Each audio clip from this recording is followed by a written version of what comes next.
জোয়ার ঘাটিত পরিণত হয়েছে বরপেটা জেলা। প্রতিদিনে আরক্ষীর কবলত জুয়ারি। জোয়ারের বিরুদ্ধে বরপেটা আরক্ষীর অভিযান অব্যাহত। পুনর 10 জন জুয়ারি বরপেটা আরক্ষীর কবলত।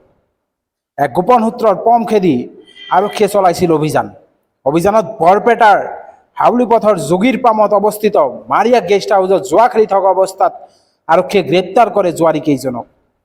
ধৃত জুৱাৰী কেইজন হ'ল আমজাদ আলী, সানিদুল ইছলাম, জুৰান আলী, হায়দৰ আলী, জুলহাছ উদ্দিন, মফিদুল ইছলাম, ৰচিদুল ইছলাম, ৰবিয়াল চৰকাৰ, আইনাল হক আৰু নুৰুল হুছেইন। গ্ৰেপ্তাৰ হোৱা জুৱাৰী কেইজনক বৰপেটা জিলাৰ বিভিন্ন অঞ্চলৰ বাসিন্দা বুলি জানিব পৰা গৈছে। বৰপেটা আৰক্ষীয়ে 128/26 কেছ নম্বৰত নিজাববীয়াকৈ গোচৰ ৰুজু কৰি তদন্ত অব্যাহত ৰাখিছে। হয়, জোৱাৰ ঘাটিত পৰিণত হৈছে বৰপেটা জিলা। এজনৰ পিছত আন এজনকৈ কুখ্যাত জুৱাৰো বৰপেটা জিলা প্ৰশাসনৰ জালত। এইবাৰ পুনৰ 10 জন জুৱাৰী বৰপেটা আৰক্ষীৰ কবলত।